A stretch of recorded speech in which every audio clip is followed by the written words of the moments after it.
Today on Blue 58, it was a foregone conclusion that the Packers were going to take a receiver in last spring's draft. And then the draft came and went with no receivers coming off the board. So what became of that position group in 2020, and where does it stand going forward?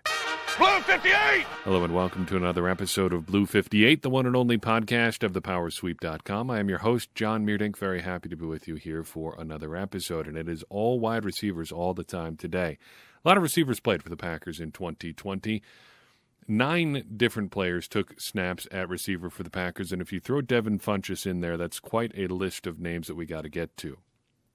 Just looking at the group as a whole, I think you could say that 3 of them consistently played at a level that you would expect from an NFL caliber starter.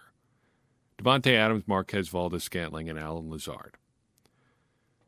I think if you are looking to argue still that they should have taken a receiver at some point in the draft, that is your argument right there. They really only had 3 NFL caliber receivers on the roster. Last spring, we talked about the different kinds of draft picks you can make. Basically broke it down into 3 different categories: true needs, general backfill, and priority backfill. True needs are obvious. There are positions where you got to have somebody right now. So you take somebody. And this happens all the time in the NFL draft. Every NFL team pretends that it doesn't, but it happens to everybody. You need a linebacker, you pick a linebacker. You need a lineman, you pick a lineman. It's not that big a deal to pick somebody because you need them on your team. Then there's general backfill. These are your selections for roster spots, roster groups, position groups that just need a lot of bodies. Defensive linemen, defensive backs, offensive linemen. You got to have a bunch of guys to play those positions. You need probably 8 offensive linemen at least to make it through an NFL season, maybe more, depending how your season goes. So it makes sense to constantly be picking offensive linemen or defensive linemen. And I think receiver generally falls into that category. You got to be filling the pipeline a little bit. And then priority backfill picks are picks where you can see that a need is going to be coming. Right? You don't have anybody in the pipeline to fill an imminent vacancy there, and you're going to need help sooner than later.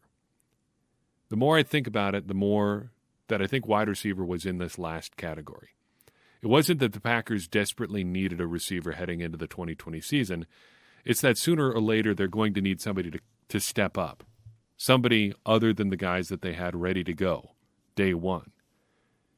And as the season wore on, there were opportunities for guys to step up, and they really didn't have anybody to do it. You need a lot of bodies to get through an NFL season, and the Packers didn't really add any at receiver, and they got pretty thin there a couple times as a result.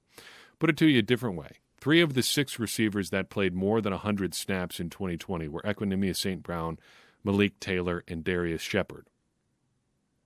If you had your absolute preference, would any of those guys be playing significant snaps on your football team? Just be honest. No, they probably wouldn't. So the Packers will probably be looking to upgrade receiver again. The flip side to all of this is that if you look at how the Packers offense worked last year and how it's intended to work in general, you can get by without dumping a ton of resources into the receiver position. Just scheming guys open so heavily as Matt LaFleur did, you are able to get by with lower quality receivers.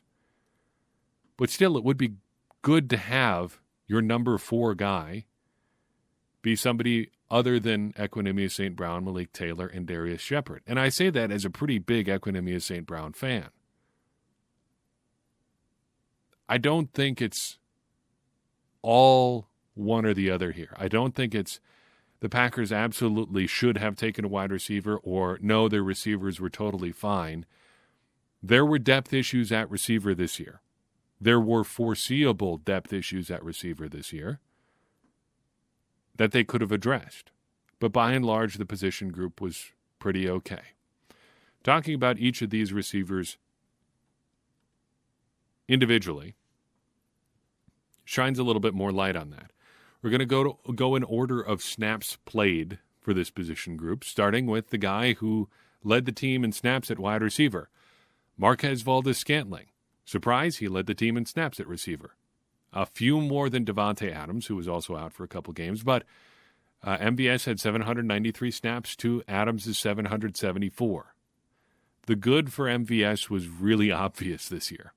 Big plays coming in bunches. 13 explosive plays in 2020, playing in essentially a part-time role, up from 9 in 2019. 4 touchdowns of 45 yards or more. A lot to like. The bad, consistency. Putting it in a nutshell, there were 10 games in which Marquez Valdes-Scantling had 4 or more targets. He caught 50% or fewer of those targets in 6 of those 10 games. As good as it was when he caught the ball, he didn't catch the ball as often as you would have liked. I'm not really sure why it worked out this way for MVS. I don't know what his headspace is like. I don't pretend to play a psychologist on the radio or anywhere else. But I think there could be a couple things at play here. First, I think it's very probable that there is more of a learning curve to receiver than people are willing to admit. Receiver seems like it should be a plug-and-play sort of position. It really isn't. I think that should be abundantly clear. It takes some time to develop, and Davante Adams is a great example of what can happen to teams who are patient with their young receivers. And I guess MVS is kind of a microcosm of that. He has come along in a big way over the past year or so. If we're sitting here a year ago talking about MVS, I don't think anybody feels quite as positive at all about him. Sure, it wasn't great at times, but he had a, by and large, fairly successful 2020. Maybe it was just a case of the yips there for a while, or maybe the entire season. Maybe he hasn't shaken it yet. Sometimes that just happens to athletes. You just forget to do the basic things that you're supposed to be able to do in your sleep, and nobody really can understand why. Again, I don't know if that's what's up with him, if he's just inconsistent in that way or whatever, but we don't have to know why. We can sit here and say, yeah, it just wasn't as consistent as it probably could have been, and I think he would probably agree with you. I don't think it's you don't have to be condemning him as a person to say, yeah, it could have been better last year. Heck, my 2019 with the power sweep was not as good as I thought it was. Probably could have been. 2020 was a lot better. 2019, there were a lot of things out of my control. 2020 was a lot better. Things happen like that. And maybe that's just something we need to always be taking into account as fans. Davante Adams is next up. 774 snaps, did miss a few games this year, but really, what complaints can you have about Davante Adams? I mean, everything was good. Very little was bad. And if you want to talk bad, it really just comes down to individual plays. The one that sticks with me, unfortunately, is the drop pass in the end zone in the NFC Championship game. Sure, it was a little bit off target. Sure, it was a high degree of difficulty. It also hit him in the hands in the end zone. And that is probably going to haunt us and him for a long, long time. Really don't have a lot to say about Davante Adams. What do you want to say? He was great. He's probably going to be in Green Bay for a long time if they do what everybody seems to think they're going to do and restructure his contract to stretch things out a little bit further, break down that cap space a little bit further, or spread out his cap impact a little bit further. He's going to be around for a while. And I think he has the kind of game that is going to age really, really well. He's not tied to overwhelming athleticism. He's getting more and more of a sense, even now, well into his career, of what things are, or what relationships there are on the football field, how different coverages work together, how to pick up spots in the zone. He's developing, or has developed, that connection with Aaron Rodgers that Jordy Nelson had, that almost preternatural connection where they just seem to know everything the other person is going to do. What else do you want to say about Davante Adams? He's really, really good, and I expect him to be really good for a long time. Allen Lazard played just over 400 snaps for the Packers in 2020. And if you want to talk about the good with Allen Lazard, I think you start by calling him probably the most versatile receiver on the Packers. He can play outside, he can play in the slot, and he can block like a really, really good blocking tight end. Here's a stat for you with Allen Lazard. The Packers had 3 players that Pro Football Focus graded at a 75 or higher in run blocking, in 200 or more run blocking snaps. So it's guys who have run blocked or been run blocking a lot and doing it at a high level. Those three players on the Packers were David Bakhtiari, Corey Linsley, and Alan Lazard.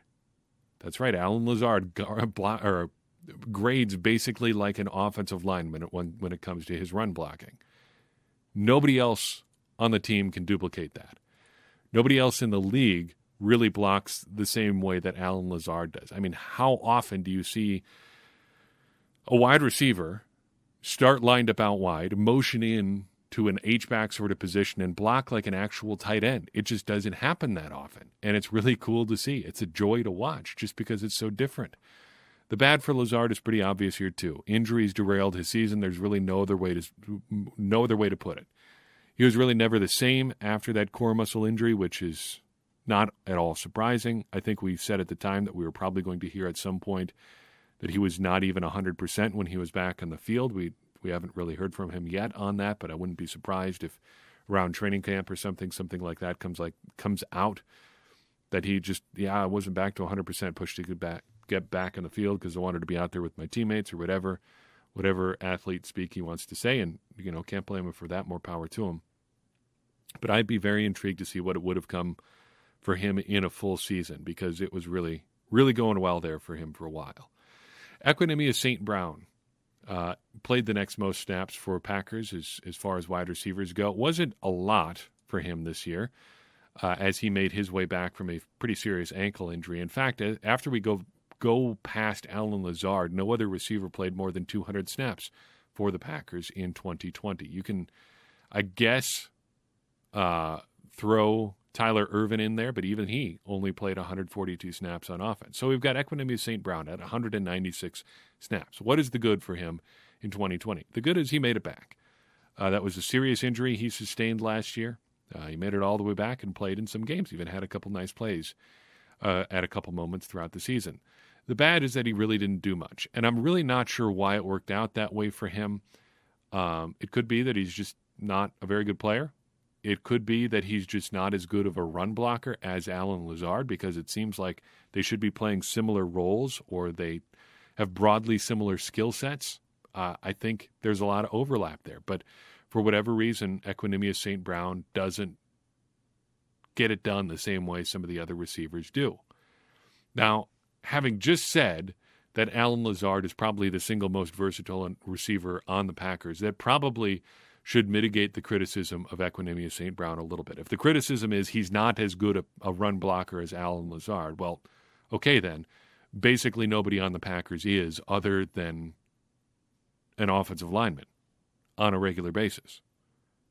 I mean, among pass catchers, not even Mercedes Lewis was as good as Alan Lazard. Now, they're probably blocking slightly different people, but still, you get what I'm saying. Maybe EQ gets one more year. And he's going to be fairly affordable, so why not give him a normal standard training camp coming off a full season of being relatively healthy? I don't see any downside with bringing him back into training camp next year. Malik Taylor played the next most snaps. He is up in the 160s. The good for him is he was able to get on the field a bunch when Alan Lazard was out. The bad is that he really only played when Alan Lazard was out. Of his 166 snaps on offense, 126 came when Alan Lazard was out. Other than that, he was pretty much a kick coverage, kick return guy only. Kind of a weird season. Packers thought he was good enough to have around, but only consistently as a special teams guy. He barely never played when they had literally any other options at receiver, which is a little bit odd to me. If you're going to keep him around, why not play him? But they've made odd decisions like that at receiver in the past. Just look at the Ryan Grant saga. Still weird. Sign him for like an entire season and he just never plays. Never going to get over that. It's weird.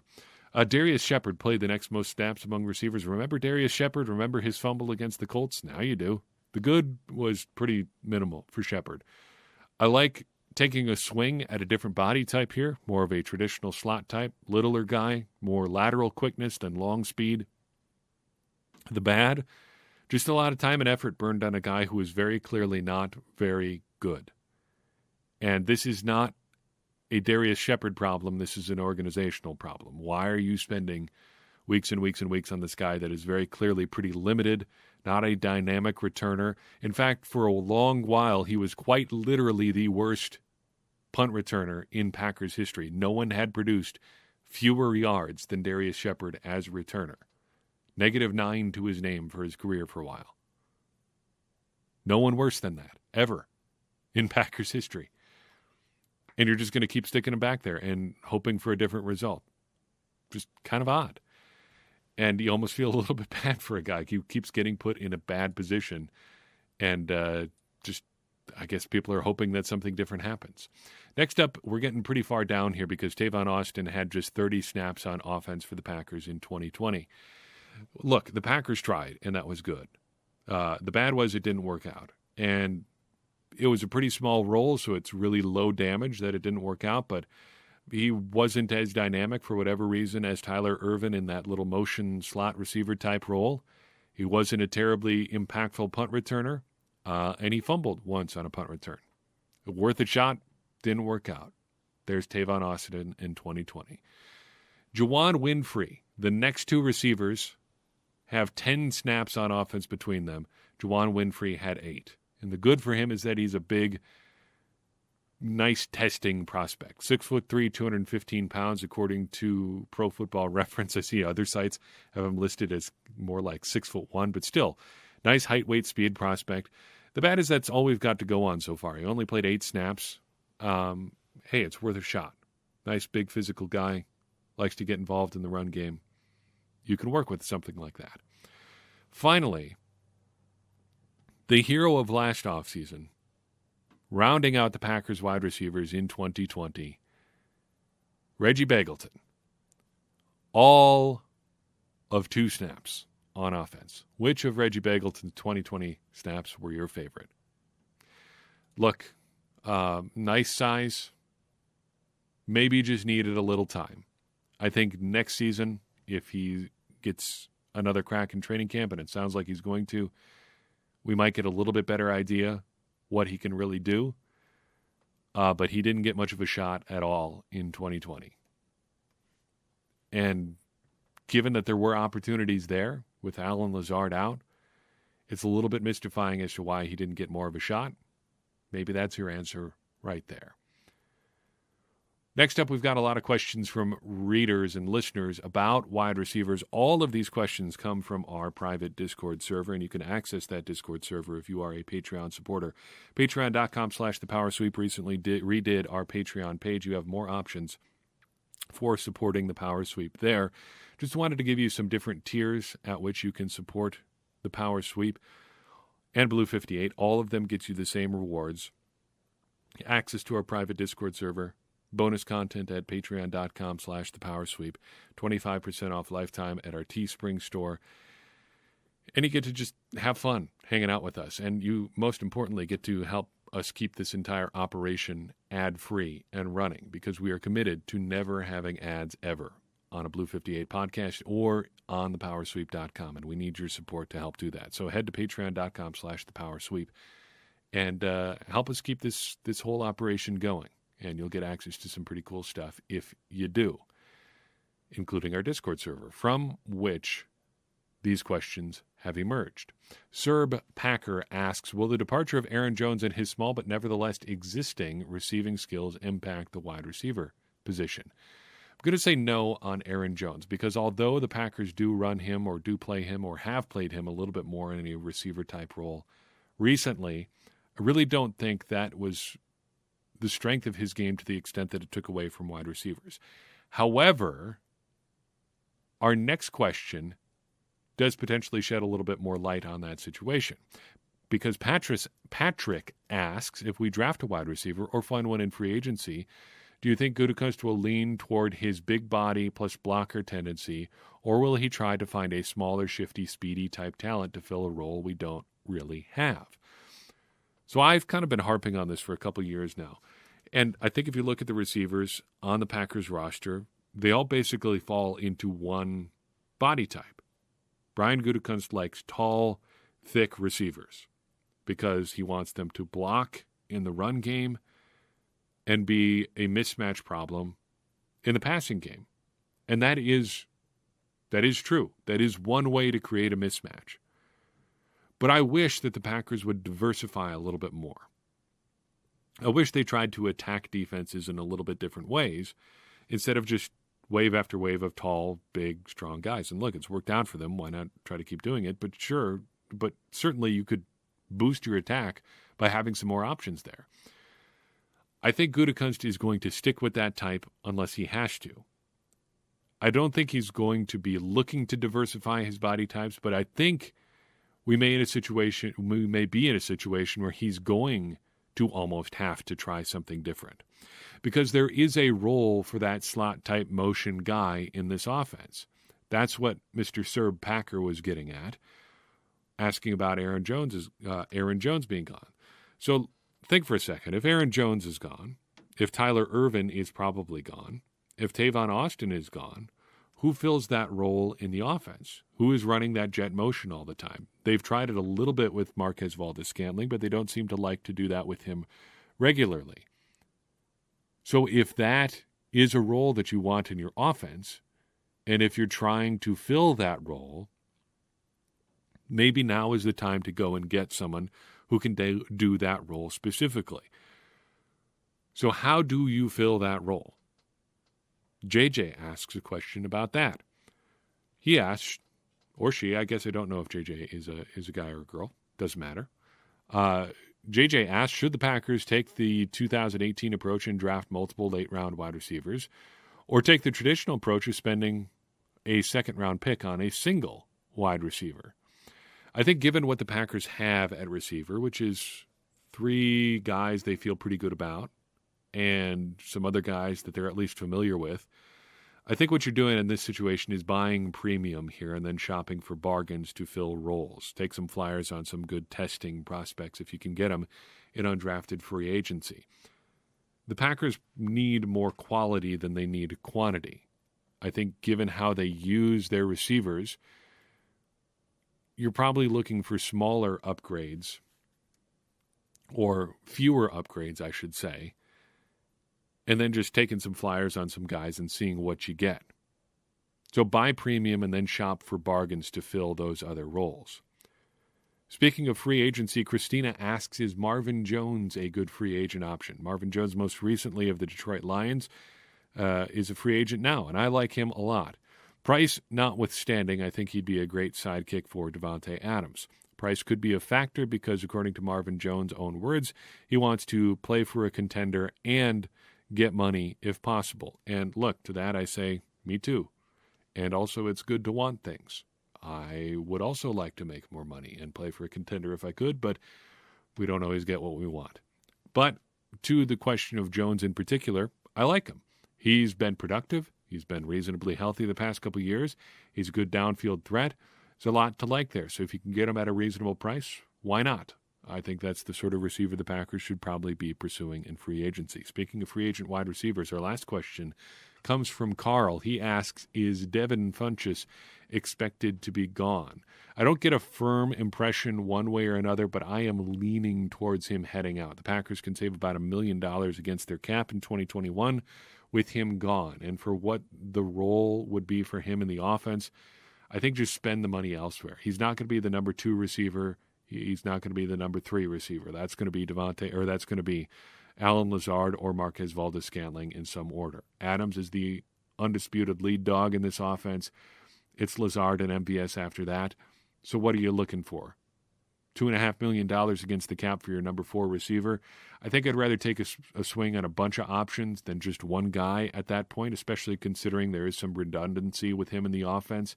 He seems like another version of Allen Lazard.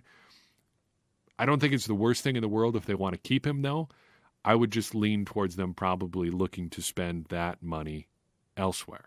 If you have questions, Discord's one of the best places you can ask them. Again, you will have access to that Discord server if you become a Patreon supporter. Patreon.com/thepowersweep. That is all I've got for you in this episode. Do appreciate you listening and do appreciate you always taking the time to join us here on every episode of Blue 58. If you enjoyed this episode and think somebody else would do the same, go ahead and share it with them. That's how we're going to continue to grow this conversation we're having around the Packers and ultimately help everybody, me included, become a smarter Packers fan. Because as I always say, smarter Packers fans are better Packers fans, and better Packers fans are what we all want to be. I'm your host, John Meerdink. We'll see you next time on Blue 58.